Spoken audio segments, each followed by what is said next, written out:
All right. Welcome back to the Culture Coach podcast. I am your host, Wendy Brand. And today we have with us Alane Boyd. Alane is the CEO at Arvo and co-founder of Workday Ninja. Alane, welcome. Thank you. Thanks for having me, Wendy. Of course, I would love to hear about your businesses, but also the road that brought you to founding them. Yeah, it's been a long journey, I think. In business, you learn so much. And what I did is I had a company, I had an agency and two software platforms. I built it over about 11 years and I sold it in 2018. And I looked back at the things that I really enjoyed doing. Mhm. And I was just so bored in retirement after selling. That lasted about 4 months. And what I thought about is, okay, after I got acquired, I had to stay on for a period of time. And they started putting in my systems that I'd put in place. And I saw how the company culture changed and employees stayed on longer, that clients, they started staying on, their lifetime value increased, the amount that they spent with us increased, and just every employee just went from burnt out to thriving. And I Mm. thought, that is what I loved seeing and what I love doing. And so with my new companies, Workday Ninja and Arvo, it's really about systems and processes, which don't sound exciting, but it makes the workday so much better for people.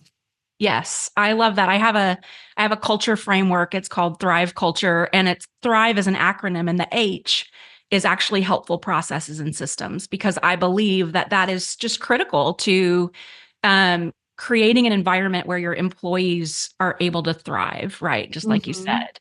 Um, Wonderful. So tell me a little bit about what is the purpose of the business you're working? Is it a SaaS solution? Is it a consulting business? What is it? So, Workday Ninja is an agency where we really specialize at the core at Asana, ClickUp, and Monday. So, building workflows and systems within those and some automation. And then, how do you tie in your other software platforms that you're using to work with your project management system? So, we also build automation outside of it. And then with Arvo, we saw this gap in the market. We're working with all these companies, and documentation is a big piece of a process, right? They need to know the how to do it when they Mhm. get a task assigned to them. And our clients, we were noticing, we're like, man, we're putting all this time into building the documentation and a knowledge base, but nobody wants to read it. And Yeah. so after we heard that so many times, we thought, you know what? People's attention spans are different now. And how they look at information, you have about 8 seconds Mm. to get them what they need, or they're going to just go ask somebody. And so Arvo is a SaaS platform and it's created for just a more digitally appealing visualization of a process versus black and white text documents that you would normally see. I love that. One of the companies that I was at previously, I was over learning and development, and one of my responsibilities was it was a large retail chain, was getting training out to the frontline workers that didn't access a big training system, but that the processes were really critical. We wanted them to repeat those processes over and over, and we ended up coming up with just bite-sized chunk quick videos, a QR code at their station that they could watch a quick video with the right process. So I love that. I love, and I agree that it's just our brain, our attention span is just so much shorter, and what we're willing to consume when it comes to learning or the processes, right? Yeah, and that QR code, that wasn't even something that I had thought about when I built the platform, but it's funny that you say that. We started getting asked so much to have a QR code generated so that people could put it in the jobs to be done. So like we have a franchise, they make ice cream. Well, they wanted to put a QR code for troubleshooting on the equipment so that the Yes. employee could just scan it. Or, if they're having a situation with a disgruntled customer, they might need to just say, hey, 1 second, they might need to get that information, but how do we get it really quickly in front of them? And then embedding videos, people, they'd rather take that in as a video than having to read. And so Yes. making it really easy to incorporate video and annotated images were super important. And then like you, added the part for the QR code generation so that we could make it easier for our customers. I love that. Okay, I want to talk about culture. And you have now built, I mean, this is your third company. And so tell me, tell me how building a culture has worked for you, either the company that you built over 11 years or your two most recent ones. What does that look like for you? It I really underestimated it early on. And I was such a young founder too, so I had a lot of learning to do and a lot of mistakes that I made. And initially, and I cringe when I think about it, but I would feed people to the wolves when I hired them, and just the strong survived. And I realized that is a really poor way to grow a company, because yes, the strong survive and you've got great employees, but what happens to the other 70% that just needed some training? Mm-hmm. And it was becoming exhausting on training employees constantly. And we realized what a cost that was, because even if you have processes documented and you have a knowledge base of information, there is still institutional knowledge that they have built up, and Right. rapport. And if they're client facing, rapport with your clients don't want to see a new account manager every 6 months.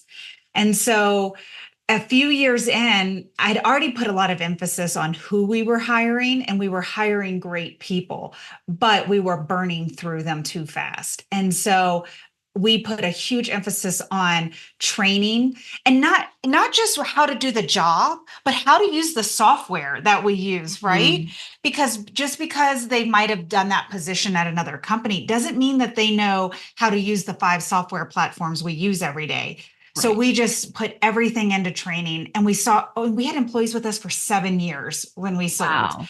That was our average span. It wasn't because we were great with employee culture. We didn't do lunch Fridays or any Right. like the Band-Aid things. Yes. That's what I call them now, from learning what not to do from the company that I sold to.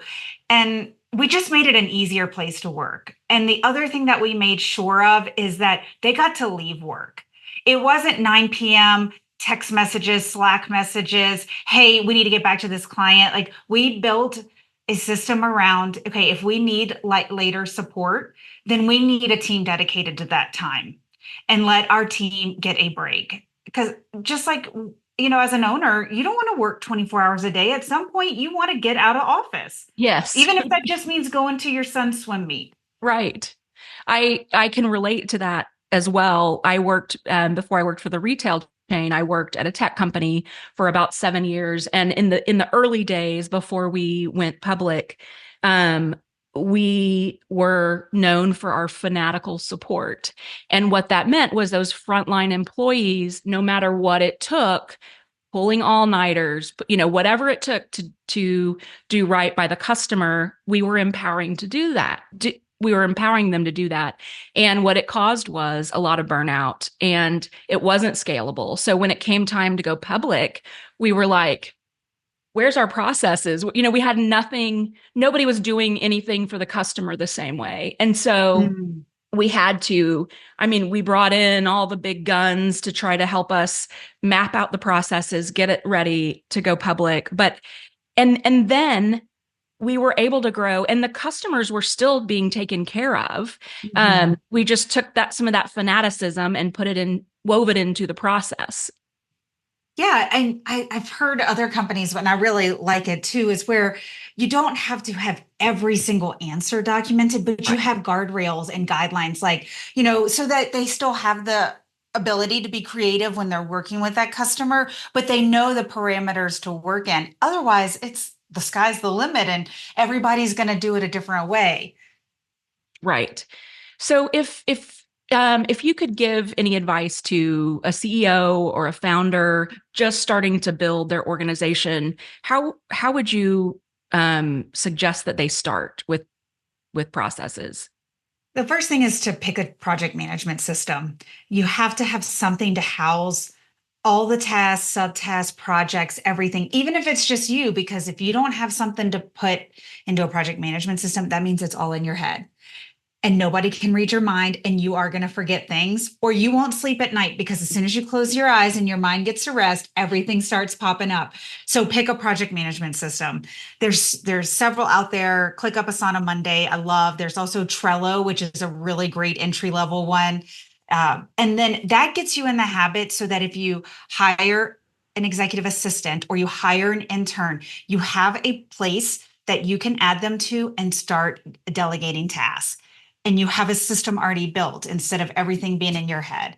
And then the next piece that is the easiest way now with technology to document a process is Loom. Just Mm. use Loom to record a video of the process. It could be 2 minutes, it could be 10 minutes, however long it takes you, record the process.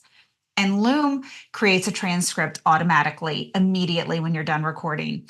Copy it, put it into ChatGPT or whatever AI tool, and ask AI to write a step-by-step process using the transcript, and it will do exactly that. And then you can even ask, what did I miss? Can you improve this? And get some ideas on maybe things that you hadn't thought about if you wanted to take it to that next step. Oh, then using, you got to house, now that you've got a video and a step-by-step guide, house that somewhere. Put it in a Google Doc. Put it in the task itself in your project management system. Use Arvo, use Trino, whatever it is, put it somewhere so that it's accessible. That's great. And very helpful. When you I'm curious, with the companies that you've built, how many employees do you have? So my previous company that I built up, I had 125. Oh my gosh. So all across the world, we had 5 offices in the United States, and we ran it off of Asana. And Wow. Asana was revolutionary when it came out. There was nothing else out there that could do what it did. Now there's more that have come out. Monday and ClickUp have come out, and they're fantastic tools. There is so much that can be done within project management systems, and to manage a team remotely, asynchronously, in office. I mean, when COVID hit, the need for what we do skyrocketed, because Mm, people realized that I don't have a process in place. What I had is a neighbor, somebody right. in the office that I could tap and say, how do I do this? And resources, when you then had to go remote, it put a lot of strain on Ask Your Neighbor, and people had visibility into how often that was happening. And so now this is a huge piece of that companies are looking for, because maybe they didn't go back in office full time, or they did and they realized, okay, just because we're back in office doesn't mean that there's a gap, that we need to keep this gap. We can put these Right. processes in place. Awesome. What other things have you done for culture? I think hiring and onboarding that employee is the biggest thing, because that's your your first step with them, and it happens before day one. And so what we ended up doing, it was such an innocent thing. My company that I have now, it was a couple of years ago. We had 14 employees at the time, and we had done just like a team building thing. And one of the ladies on the team said, hey, what if we do personality test and we build a playbook about ourselves? And I was like, because that's what we call it in Arvo. We build playbooks. So we all built a personality playbook on ourselves. We all took the same personality test, put that in there. We added hobbies, things that we like to do outside of work too. And then ways that we like to communicate at work. Like, I only like short bullets. If you send me 4 paragraphs, my brain shuts down. But a team that's never worked with me doesn't know that, especially a new employee. So we had done this little activity, and I thought, oh my gosh, what if we started sending our personality playbooks to the people that we're hiring before they start their first day as a welcome? This is what you can expect. And so I did that. We were hiring a VP of marketing, and I sent her, like 2 days before her first day, I sent her a welcome email. Like, this is what your first day is going to look like. Here's a little bit about me and the other 2 exec members that you're going to be working with on a regular basis. And hey, by the way, you get to make your own personality playbook on day one. I looked at the stats on just my personality playbook, and she had sent it to everybody that she knew. And it was like its own viral thing that wasn't viral, but it made such an impact. And she was a raving fan before we even started. her first Oh, day. I And so love that. now that is a part of our hiring process, whoever the manager is and anybody else that they're going to work closely. We limit it to 3 people. We don't want to say, hey, here's 50 people you get to meet on your first day. We limit it to three, but that has now become a part of it. And we have a team all around the world. And now we get to see, oh, you like to climb mountains and drink wine too? I love to do that. You play tennis, I play tennis. So we're getting through barriers that aren't there because now we have something to personally connect on. Hey, do you go play tennis once a week? How often do you play? Do you play in tournaments? And so it's been just incredible to see our team bonding over the similarities rather than having to try to get to know each other through Slack, Yeah, on our first couple of weeks together. that's so cool. And do y'all keep it in an intranet or any type of, do you house it anywhere or do you send it out to people on your team? We do both. So Arvo's the platform that we built and it Okay. creates a knowledge base. So it's always searchable. But a part of our onboarding process is when they create their Arvo playbook about themselves. Then we also have a task for them on how to add it to their Slack profile. So if you change teams, if you work with a new team member, it is always there in your Slack profile and anybody can click on it anytime. So we also have a how-to for them on how to do that because they may not know. Right. Oh, I love that so much.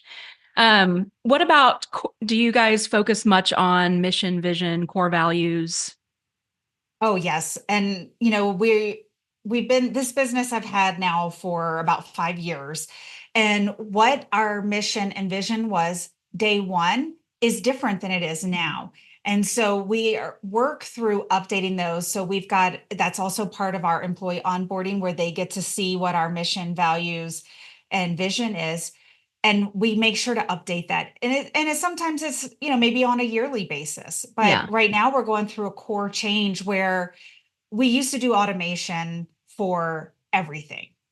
And now we really base it off of companies that are using a project management system. We still build automation off of it with anything, but at the core, those clients are using that. Well, that's really important for our employees to know how we've changed because some of our clients are still on our old packages, but Mm-hmm. where are we moving? And so we always want to make sure that they know where our vision is and where they fit in because we always want them to feel like they're part of momentum. Yes, I love that. I talk about the mission is really the purpose, and so it allows employees to connect with the organization's purpose.